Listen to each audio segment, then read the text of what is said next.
Hello friends, how are you all? I wanted to make a video addressing our American friends in the audience, though of course anyone's welcome to listen, because it's relevant of course in many countries, especially our own, whether it be Britain, America, Australia, New Zealand, many countries across the West, and particularly of course the Anglosphere itself. And as well as other countries, of course, in Western Europe. But that is, of course, the problem of legal immigration and the fact that we're reaching a point now where legal immigration is at a level of critical mass where if something isn't done to reverse it in at least the excess of it very soon, then our countries are simply not going to survive until the end of this century.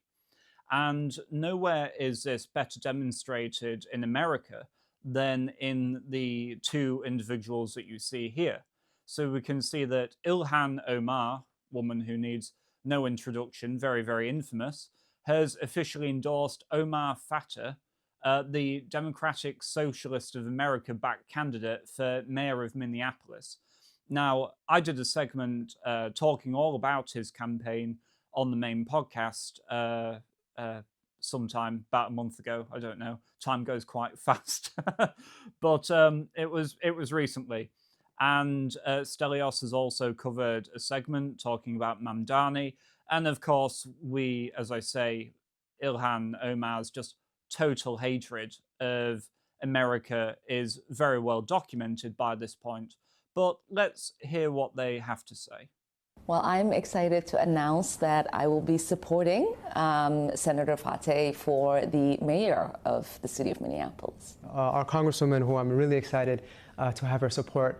And with that, Congresswoman Ilhan Omar put her stamp of approval on a grateful State Senator Omar Fateh, who envisions a city that is more equal. Minneapolis seems to be a tale of two cities, one for the wealthy and the well-connected, and the rest of everyone else. The Congresswoman believes the So you can hear that. The plan is to make a more equal city, i.e. to take the wealth away from the rich, affluent, generational white Americans, right? The Americans who actually founded the country, who made Minneapolis from scratch upon the plains that the Native Americans used to inhabit, and did absolutely nothing with for thousands of years, and basically redistribute it to minorities and new arrivals.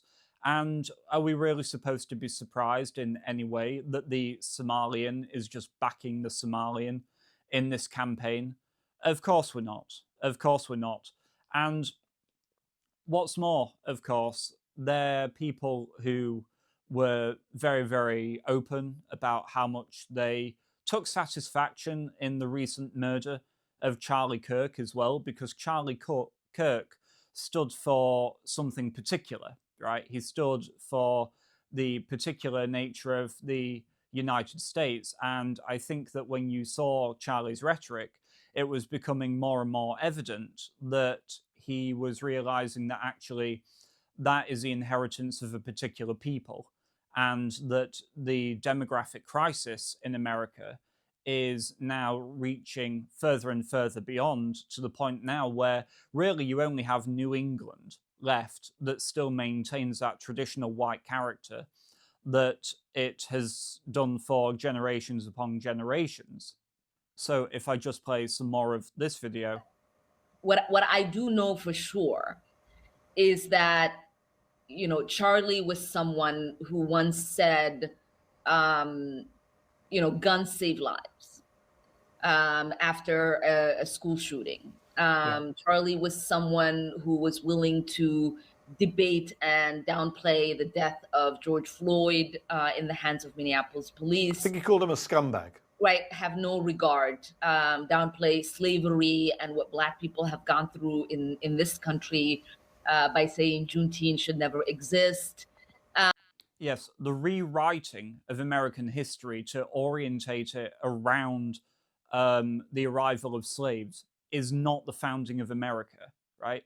1776, the Declaration of Independence, and the Revolutionary War with George Washington as president is the founding of America. And obviously, I wish you all a very happy Columbus Day that you had just the other day. So, yesterday, in fact. So, we're in a position where actually as well, so she talks about the fact of slavery and Africans in the United States, but bearing in mind as well that none of those slaves came from her side of the continent, because of course Somalia is on the other side.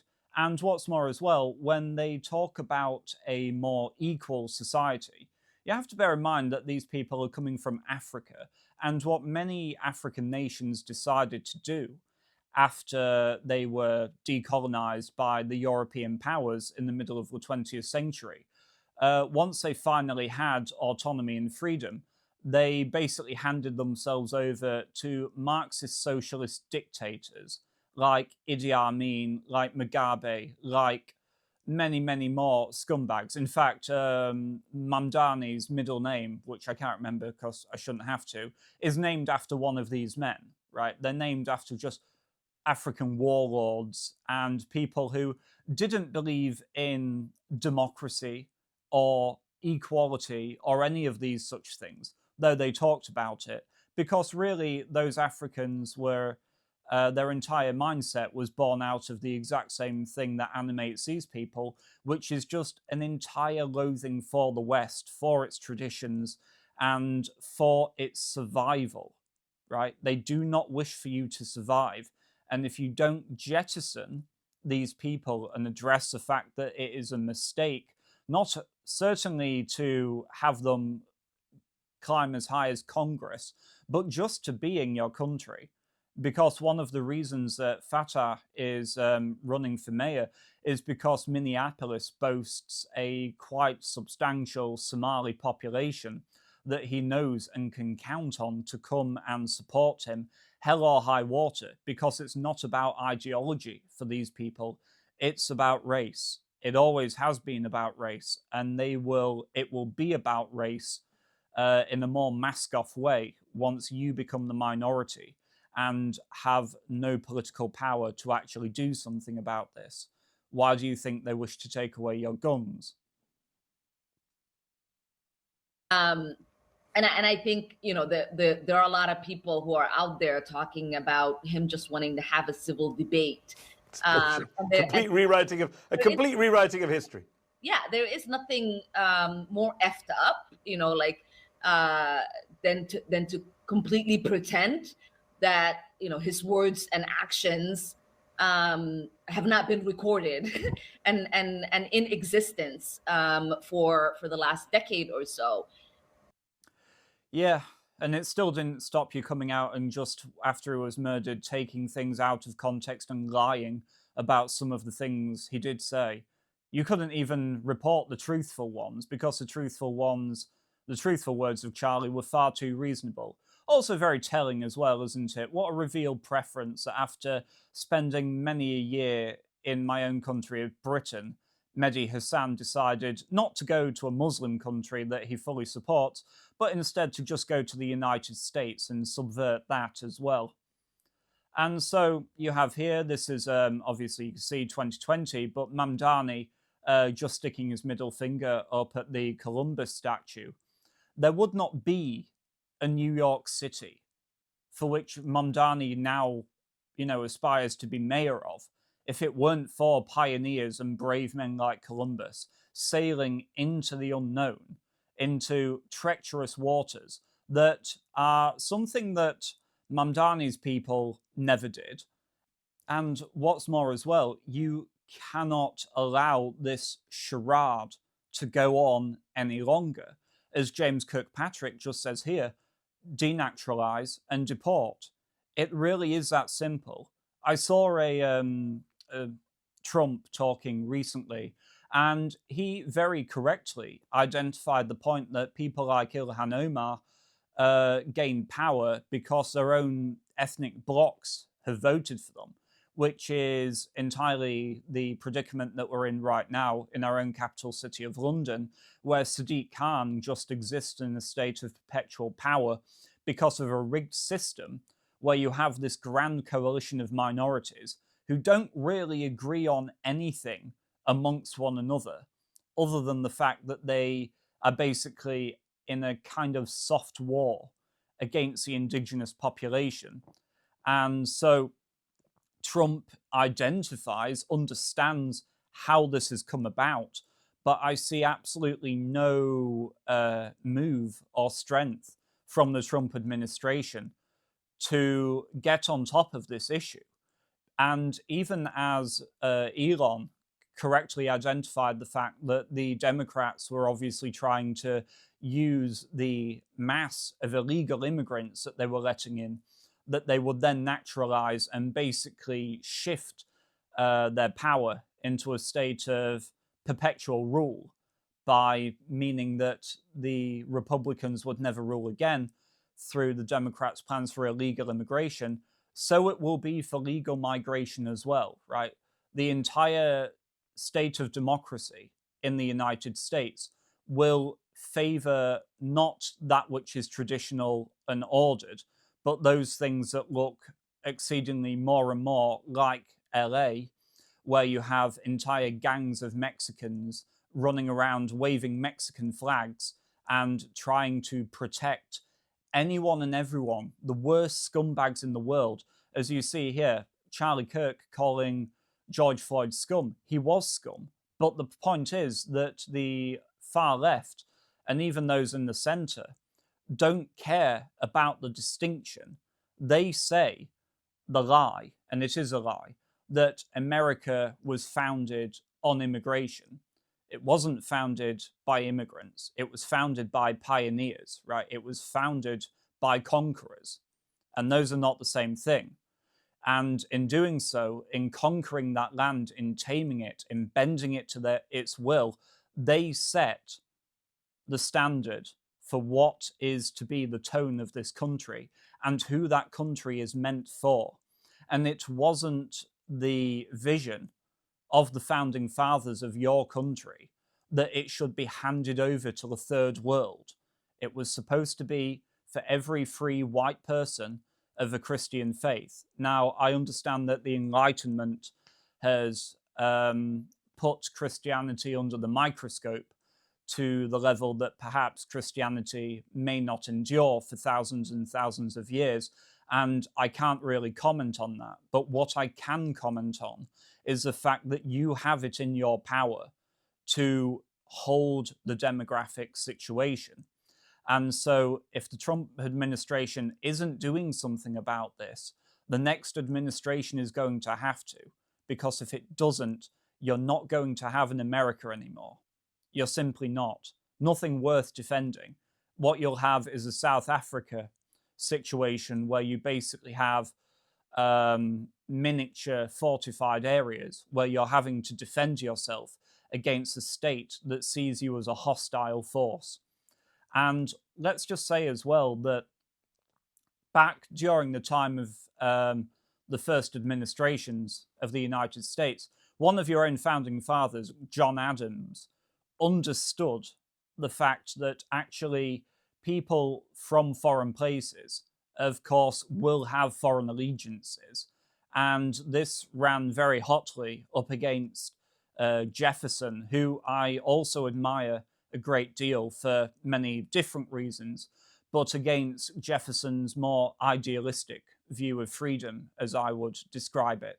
Because Jefferson saw the First Amendment and he saw something absolutely ironclad, and that was to be extended not just to the natural citizens of the United States, but of course those people as well who just simply live in its country.